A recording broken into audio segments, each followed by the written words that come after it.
तेरे इश्क की गिरफ्त में पार्ट 6। रात को दरवाज़ा खुलने की आवाज़ हुई। एकांश घर लौट आया था। जिया, उसने अंदर आते ही आवाज़ दी। बैग सोफे पर फेंकते हुए उसने थकी हुई आवाज़ में कहा, बहुत थक गया हूँ यार, कपड़े निकाल दो, मैं नहा कर आता हूँ। लेकिन जिया उसकी तरफ देख भी नहीं रही थी। उसका ध्यान अब भी लैपटॉप स्क्रीन पर जमी उस ईमेल पर अटका हुआ था। चेहरे पर हल्की परेशानी की लकीरें थीं जो एकांश की नज़र से बच नहीं पाई थीं। एकांश उसके पास आया और फिर धीरे से बोला, जिया, कपड़े यार।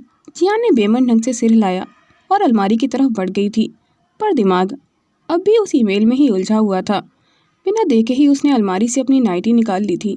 जिया ने बिना सोचे समझे ही नाइटी एकांश की तरफ बढ़ा दी थी, बिना ये देखे कि वो क्या कपड़ा उसे पकड़ा रही थी। एकांश ने कपड़ा हाथ में लिया, 2 सेकंड तक उसे घूरता ही रहा, फिर होंठ दबाकर मुस्कुराया। ओह, तो आज हमारी बीबी का मूड इतना अच्छा है, उसने आवाज़ में हल्की सी शरारत घोलते हुए कहा। जिया तब तक पलट चुकी थी और जैसे ही उसकी नज़र पड़ी कि उसने क्या पकड़ा दिया, उसका चेहरा सुर्ख हो गया था। वो मुझे ध्यान नहीं था। जिया हड़बड़ाई और फौरन एकांश के हाथ से नाइटी छीनने लगी थी, लेकिन एकांश ने भी नाइटी को और कसकर पकड़ लिया था। अब तो दे दिया वाइफी, तो क्या मैं इसे पहन लूं? उसने जानबूझकर उसे छेड़ा। उसकी आवाज़ धीमी और भारी थी। जिया का दिल तेजी से धड़कने लगा था। उसने फिर से नाइटी खींचने की कोशिश की, लेकिन इस बार एकांश ने उसे अपनी तरफ हल्का सा खींच लिया था। वैसे तुम्हें पता भी है, जब तुम ऐसे घबराती हो ना, तो और भी ज़्यादा क्यूट लगती हो।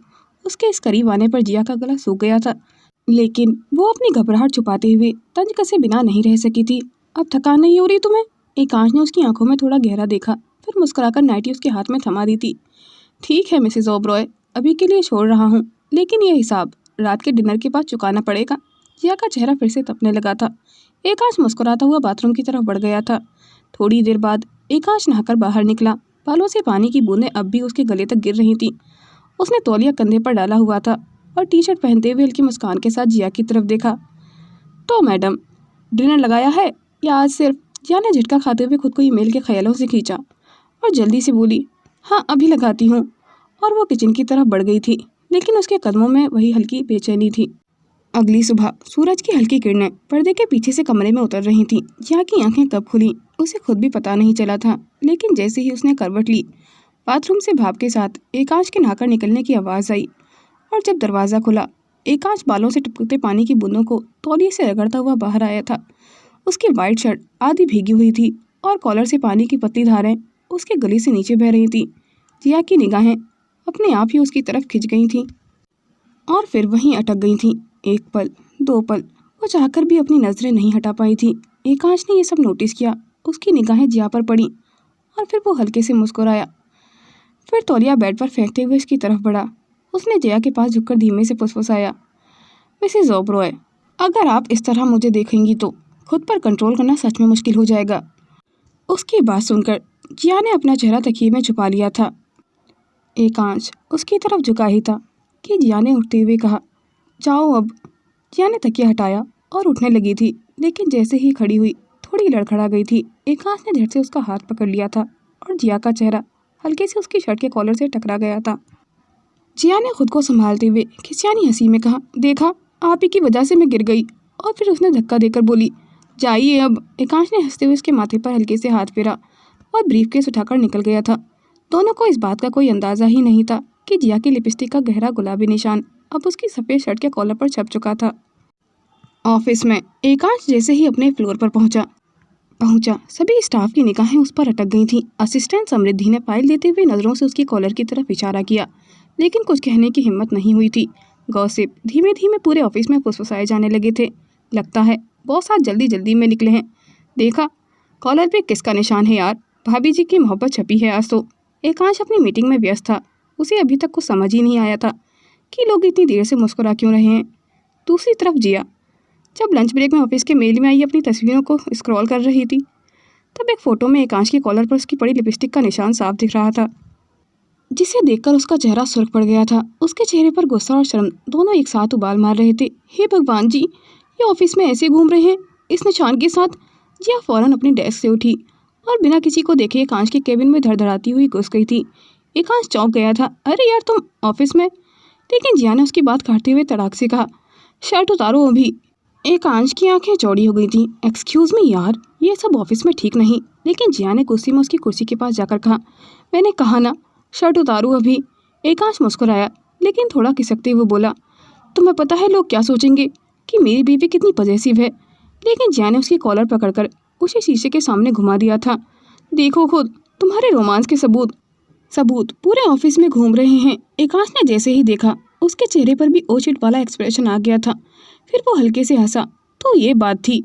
तभी मैं सोचूं कि सब लोग मुझे देखकर क्यों मुस्कुरा रहे थे। लेकिन जिया अभी गुस्से में थी। शर्ट उतारो अभी और इसे बदलो। एकांश ने उसे अपनी तरफ खींचा। रिलैक्स वाइफी, वैसे भी निशाना फैल गया है तो शायद। जिया ने उसे घूरा। एकांश, ये तुम्हारे लिए मजाक हो सकता है, मेरे लिए नहीं। सब लोग मेरे बारे में क्या सोच रहे होंगे। एकांश ने हाथ जोड़ लिए। ठीक है यार, बदलता हूँ, लेकिन शर्त यह है कि शाम को तुम मेरी इस बेइज्जती का मुआवजा दोगी। उसकी आंखों में वही शरारत थी। जिया ने गुस्से में गर्दन घुमा ली थी, लेकिन कान उसके लाल पड़ गए थे। उसने हल्का सा धक्का देते हुए कहा, ये तो शाम को ही पता चलेगा मिस्टर एकांश ओबरॉय। शाम को जिया घर में हल्की फुल्की डेकोरेशन में लगी हुई थी। उसने हल्का सा मेकअप किया था। बाल संवारते हुए खुद को शीशे में देखकर हल्के से मुस्कुरा रही थी। आज वो एकांश से कहने वाली थी कि अब वो भी उसे चाहने लगी है। उसने मोबाइल उठाया और मैसेज टाइप किया, आज जल्दी घर आना, मैं तुम्हें कुछ बताना चाहती हूँ। दूसरी तरफ एकांश ने ऑफिस में मैसेज पढ़ते हुए डेस्क पर रखे फाइल बंद कर दिए थे और मन ही मन मुस्कुराया। तो आखिरकार मेरी वाइफ भी मान ही गई कि उसके दिल में भी मेरे लिए प्यार है। उसने जल्दी जल्दी से मीटिंग ख़त्म की और कार में बैठकर घर के लिए निकल पड़ा था। लेकिन रास्ते में उसके मोबाइल पर व्हाट्सएप नोटिफिकेशन ब्लिंक करने लगा था। लेकिन एकांश इतना खुश था कि उसने उस नोटिफिकेशन पर ध्यान ही नहीं दिया था। उधर जिया भी अपने दिल में उठते जज्बातों के एकांश के सामने रख देना चाहती थी। वह उसे बताना चाहती थी कि वह उससे कितना प्यार करती है। एकांश की छोटी छोटी केयर और एफर्ट्स ने जिया के दिल में जगह बना ली थी। वह बार बार बस घड़ी की ओर देख रही थी। लेकिन एकांश के फ़ोन पर फिर से मैसेज ब्लिंक करने लगा था। अननोन नंबर, तुम अपनी बीवी का असली चेहरा देखना चाहते हो। एक मैसेज था और उसके नीचे एक फ़ोटो भी अटैच थी। एकांश ने बेध्यानी में चलते चलते जैसे ही फ़ोटो खोली, उसकी आंखें एक पल को चौड़ी हो गई थीं। तस्वीर में जिया किसी अनजान लड़के की बाहों में थी, बेहद क्लोज, जैसे वो उसे पकड़ रहा हो। उसका दिमाग सुन्न रह गया था। नहीं, ये नहीं हो सकता। उसका गुस्सा और दर्द एक साथ फट पड़ा था और उसी झटके में उसका हाथ स्टीयरिंग से थोड़ा फिसला। कार डिवाइडर से हल्के से टकरा गई थी और फिर संतुलन खो बैठा था। एकांश का माथा कार के डैशबोर्ड से टकराया और उसकी भौहों के पास कट लगने की वजह से खून बहने लगा था। एकांश को काफ़ी देर हो चुकी थी। जिया अब भी उसका वेट कर रही थी, बार बार फ़ोन चेक कर रही थी। तभी कमरे का दरवाज़ा ज़ोर से खुला। एकांश अंदर दाखिल हुआ। उसकी शर्ट पर खून के धब्बे और चेहरे पर चोट थी।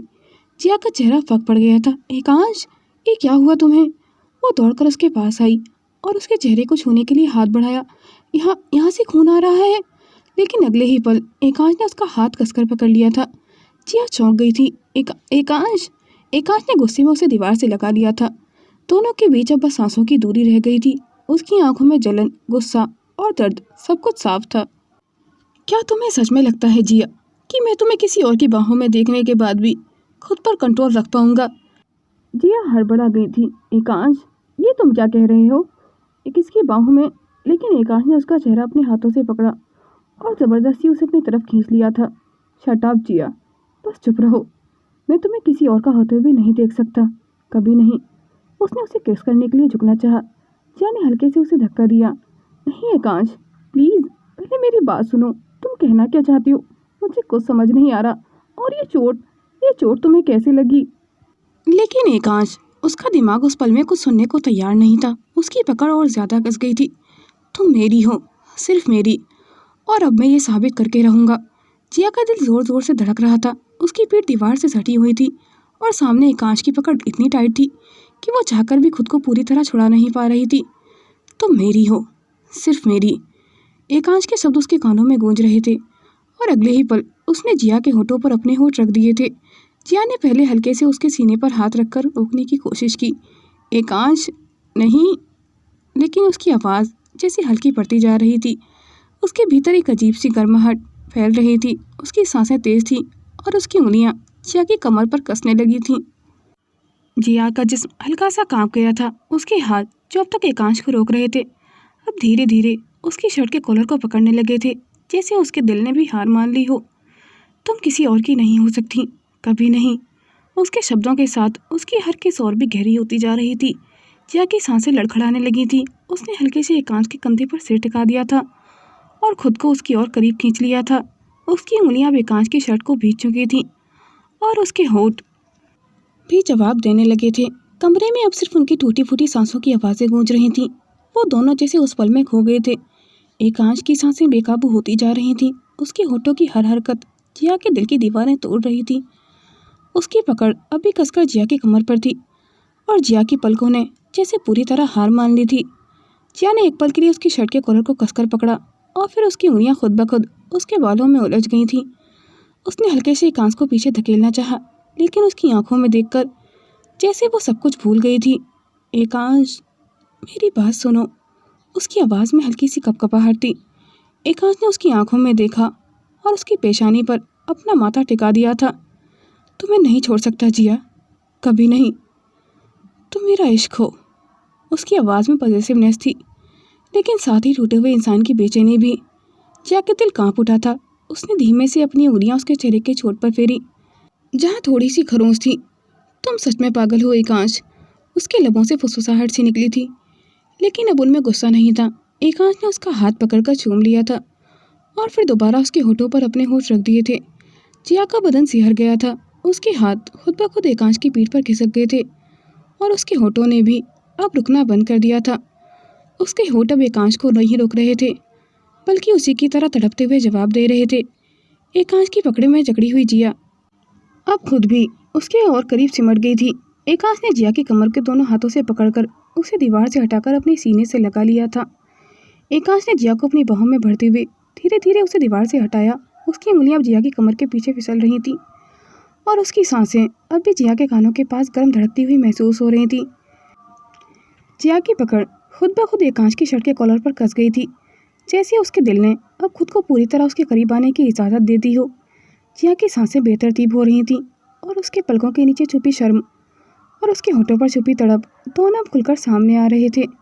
एकांश की बाहों में कैद होकर उसने हल्के से अपनी आंखें खोली। एकांश का चेहरा उसके इतने करीब था कि उसकी गर्म सांसें अब भी जिया के चेहरे पर महसूस हो रही थीं। उसने जिया की जुल्फों को उसके चेहरे पर से हटाया और धीमे से फुसफुसाया, तुम मेरी ज़िंदगी हो जिया, और तुम्हारे बिना एक पल जीने के बारे में मैं सोच भी नहीं सकता। तुम मुझे कभी छोड़कर मत जाना। उसकी आवाज़ में अब वो दीवानगी थी जिसने जिया के दिल की हर दीवार को तोड़ दिया था। जिया ने एकांश को अपने करीब करते हुए कांपती आवाज़ में कहा, मैं भी तुम्हें चाहने लगी हूँ एकांश। एकांश उसकी बातें सुनकर जैसे ठहर गया था। उसके शब्द सुनकर जैसे एक पल को उसका दिल धड़कना ही भूल गया था। उसने जिया का चेहरा अपने हाथों में थाम लिया था। उसकी आंखों में देखा। जिया ने हल्की सी मुस्कान के साथ उसके गले में अपना सिर छुपा लिया था। एकांश की हथेलियां उसकी पीठ के अपने स्पर्श से जलाने लगी थीं। कमरा उन दोनों की धड़कनों और सांसों की आवाज़ से भर चुका था। कोई शब्द नहीं, सिर्फ एहसास था जो दोनों के बीच अब बहता जा रहा था। जिया अब वो पूरी तरह से उसकी बाहों में निढाल सी हो गई थी। उसकी सांसें एकांश के कंधे पर थरथरा रही थीं। उसकी उंगलियां अब उसकी पीठ पर कसती और ढीली होती जा रही थीं, जैसे खुद अपने जज्बातों से लड़कर हार मान चुकी हो। जिया ने उसकी हथेलियों को अपने चेहरे पर महसूस किया और बहुत धीमी आवाज़ में कहा, एकांश, मुझे डर लगता है अमीर लोगों से, लेकिन तुम और लोगों जैसे नहीं हो। तुम मुझे कभी छोड़ना मत, जैसे मुझे मेरी माँ ने छोड़ दिया था। मुझसे वादा करो एकांश कि तुम कभी मुझे नहीं छोड़ोगे। एकांश ने उसके बालों को प्यार से सहलाते हुए जवाब दिया, मैं तुम्हारे लिए पूरी दुनिया छोड़ सकता हूँ जिया, लेकिन तुम्हें नहीं। इस ख्याल को अब कभी अपने दिल में भी मत आने देना कि तुम्हारा एकांश तुम्हें कभी अकेला भी छोड़ सकता है। आई लव यू एकांश, तुमसे बहुत प्यार करती हूँ। उसके हर स्पर्श में दीवानगी थी, जैसे उसे अपनी बाहों में कैद कर सारी दुनिया से छुपा लेना चाहता हो। कमरे में अब सिर्फ उनकी धड़कनों की आवाज़ थी। धीमी रोशनी में दो साए एक दूसरे में गुम होते जा रहे थे, जैसे अब कोई दीवार उनके बीच बाकी न बची हो। सुबह की हल्की सुनहरी धूप कमरे में धीरे धीरे उतर रही थी। पर एकांश की पलकों में अभी भी पिछली रात की थकन और दीवानगी की परछाइयाँ थीं। उसने आंखें खोली और जैसे ही करवट बदली उसका हाथ काले बिस्तर पर पड़ा। एक पल के लिए उसका दिल जोर से धड़का। उसने तुरंत उठकर कमरे में चारों तरफ नजर दौड़ाई। जिया, जिया तुम कहाँ हो? उसकी आवाज़ में हल्की सी बेचैनी थी। बिस्तर खाली था, चादर पर उसकी खुशबू थी, लेकिन वो खुद नजर नहीं आ रही थी। एकांश ने पैरों में स्लीपर डाले बिना ही कमरे के दरवाजे तक कदम बढ़ाए, मानो उसे एक पल भी जिया से दूर रहना मंजूर नहीं था। लेकिन तभी बाथरूम का दरवाज़ा खुला और जिया नहाकर बाहर निकली थी, लेकिन उसके गीले बालों से पानी की बूंदें उसके कंधे और गले पर टपक रही थीं। जिया प्लेन सॉफ्ट पिंक कलर की साड़ी पहने हुए थी। चेहरे पर वही मासूम थकावट और हल्की सी शर्म थी। एकांश की सांसें जैसे थम सी गई थीं। वो बिना एक पल गवाए उसके पास पहुंचा। जिया अभी कुछ कहती उससे पहले ही उसने उसे दोनों बाहों में भरकर सीने में भींच लिया था। कहाँ गई थी बेवकूफ़ लड़की? मुझे लगा। उसकी आवाज़ में वो बेचैनी थी जो किसी के खोने के डर से आती है। जिया उसकी बाहों में दबकर हल्की से मुस्कुराई। मैं तो बस नहाने गई थी एकांश, तुम इतने क्यों घबरा गए थे? लेकिन एकांश का आलम अलग था। उसने और कसकर उसे अपनी बाहों में कस लिया था, जैसे कुछ पल दूर रहना भी उसके लिए सज़ा हो। तुम्हारे बिना अब एक पल भी नहीं जी सकता मैं, समझी? उसकी आवाज़ में रात की बची हुई तड़प अब भी थी। जिया के गाल अब उसके सीने से सटे हुए थे और उसकी उंगलियां एकांश की पीठ पर धीरे धीरे फिसल रही थीं। एकांश ने उसके गीले बालों में मुंह छुपा लिया था। कमरे में धूप और उनकी सांसों की गर्माहट घुल रही थी, जैसे सुबह भी उनकी मोहब्बत के नाम हो चुकी थी। जिया ने उसे हल्के से दूर करते हुए कहा, तुम भी जल्दी से नहा लो, फिर नाश्ते के टेबल पर भी पहुंचना है। दादी माँ इंतज़ार कर रही होंगी। कमरे में धूप अब पूरे फर्श पर फैल चुकी थी। एकांश और जिया दोनों अब डाइनिंग टेबल पर आमने सामने बैठे हुए थे। टेबल पर गर्मा गर्म पराठे, मक्खन और आम का अचार रखा हुआ था। जिया हल्के गीले बालों को उंगलियों से सुलझाते हुए चुपचाप पराठे में सब्जी रख रही थी, जबकि एकांश सामने बैठा हुआ सिर्फ उसे ही देखे जा रहा था। उसने एक पल के लिए भी जिया से नजरें नहीं हटाई थीं। लेकिन तभी दादी जी भी अपनी छड़ी टेकती हुई टेबल तक आ चुकी थीं और अपनी वही जानी पहचानी मुस्कान के साथ बोली, 3 महीने हो गए हैं तुम्हारी शादी को एकांश। अब हमें परदादी बनने की खुशी कब दोगे एकांश बेटा? ये सुनते ही एकांश के मुंह से कॉफ़ी का घूंट लेते लेते बिल्कुल फ्लो में निकला, अरे दादी जी, कल से ही तो मेहनत स्टार्ट की है, इतनी जल्दी रिजल्ट कैसे मिलेगा? टेबल पर एक पल के लिए सन्नाटा छा गया था। जिया जो उसी वक्त पराठे का एक टुकड़ा मुंह में रख चुकी थी, एकांश की बात सुनते ही उस पल फ्रीज हो गई थी। उसकी आंखें फैल गई थीं और अगले ही सेकंड उसके गले में खाना अटक गया था और वो खांसने लगी थी। दोनों हाथ गले पर ले जाकर हल्की सी तकलीफ के साथ खांसी रोकने की कोशिश कर रही थी। एकांश जो खुद अपनी बात कहकर हल्का सा झेंप चुका था, फौरन घबरा कर आगे झुका। जिया यार धीरे खाना खाओ, पानी पियो। उसने जल्दी से पानी का गिलास उठाया और उसकी तरफ बढ़ा दिया था। जिया ने पानी का एक घूंट भरा, लेकिन उसकी आंखें अब भी एकांश को घूर रही थीं, जैसे कहना चाहती हो, तुम्हारी वजह से हुआ है सब। दादी जी ने अपनी छड़ी टेककर थोड़ा झुककर जिया की ओर देखा, बेटा आराम से खाना खाओ, हमें इतनी जल्दी नहीं है। तुम्हें इतनी भी क्या जल्दी थी? क्या अभी से परदादी बनाने के लिए उतावली हो रही हो हमें? दादी जी की ये बात सुनते ही एकांश के होठों पर दबी दबी मुस्कान तैर गई थी और जिया शर्माते हुए दादी से बोली, नहीं दादी, ऐसी बात नहीं है, हमारी तबीयत ठीक नहीं है, हम कमरे में जा रहे हैं और आज हम ऑफिस भी नहीं जा पाएंगे, आप इनसे कह दीजिएगा। उसका चेहरा शर्म से पूरी तरह गुलाबी पड़ गया था। उसने पानी का गिलास टेबल पर पटका और हल्की सी गुस्साई फुसफुसाहट में बोली, एकांश तुम्हारी ज़ुबान सिलवा दूंगी मैं। एकांश ने अपनी हंसी रोकते हुए धीरे से उसके कान के पास झुककर कहा, सिलवा दो, लेकिन मेहनत तो फिर भी करनी पड़ेगी मैडम। बेशर्म कहीं के।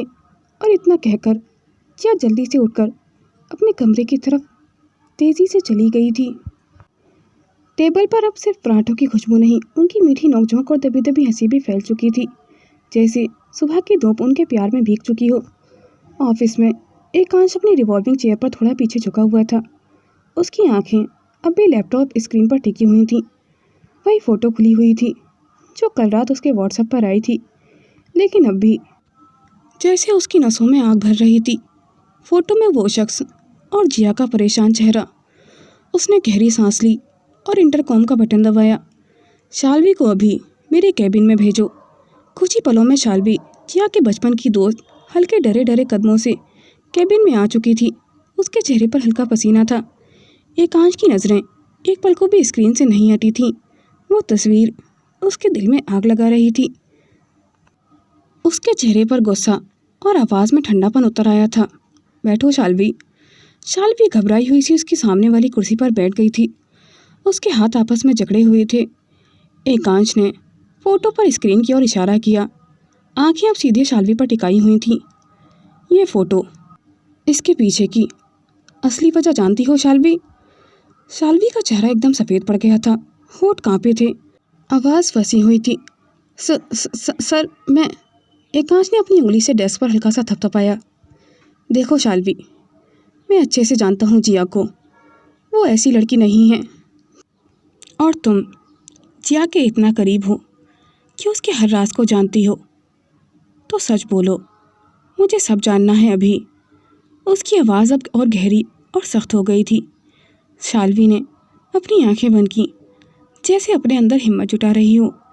फिर बारीक आवाज़ में कहा, सर, फोटो में जो आदमी हैं वो जिया के मामा जी हैं और जिया की सौतेली माँ के भाई। एकांश का गुस्से की वजह से जबड़ा भिज गया था। शाल्वी की आवाज़ अब कांप रही थी, लेकिन वो बोलती रही थी। सर, इन्होंने ये फ़ोटोज़ जिया को ब्लैकमेल करने के लिए खींची थी। सर, हर महीने उससे पैसे आते थे। कहते थे कि अगर पैसे नहीं दिए तो ये फ़ोटो सोशल मीडिया पर वायरल कर देंगे। जिया को बहुत परेशान किया है इन्होंने सर। लेकिन कसम से सर, इसमें जिया की कोई भी गलती नहीं थी। मैं उस वक्त उसके साथ ही थी और उसने डटकर इस आदमी का सामना किया था। इसमें जिया की कोई गलती नहीं थी सर। वो बिल्कुल पवित्र है, बस डरी हुई थी। एकांश का चेहरा अब और सख्त और गुस्से से भरा हुआ था। उसकी मुट्ठी टेबल पर कस गई थी। उसने फ़ौरन फ़ोन उठाया और आदि को कॉल की। आदि, अभी के अभी उस आदमी का नाम और पता निकालो जिसका मैंने फ़ोटो भेजा है। और हाँ, उसे कल तक नहीं, आज ही मेरे सामने लाओ। मैं खुद उसे सबक सिखाऊंगा। फ़ोन रखते ही उसकी नज़र फिर से शाल्वी पर पड़ी। और तुम, अगर मुझे इस बात में ज़रा भी झूठ लगाना शाल्वी, तो याद रखना। शाल्वी की आंखों में आंसू भर गए थे। उसने जल्दी से सिर झुका दिया था। सर, मैं कभी झूठ नहीं बोलती, और जिया को लेकर तो बिल्कुल भी नहीं। प्लीज़ सर, मैं आपके आगे हाथ जोड़ती हूँ, आप जिया को गलत मत समझिएगा। एकांश ने गहरी सांस ली, चेयर से खड़ा हुआ और खिड़की की तरफ मुँह कर लिया था। बाहर शहर की हलचल थी, लेकिन उसके मन में बस अब एक ही बात गूंज रही थी। जिया को किसी ने तकलीफ़ दी और मैं चुप रहूं, नामुमकिन। दोस्तों, इस कहानी का अगला पार्ट देखने के लिए मेरे YouTube चैनल को सब्सक्राइब करें। और अगर कहानी आपको पसंद आती है तो वीडियो को लाइक, कमेंट और शेयर ज़रूर करें। और हमारी कहानी को अंत तक देखने के लिए धन्यवाद। आपको ये स्टोरी कैसी लग रही है, कमेंट करके ज़रूर बताइएगा।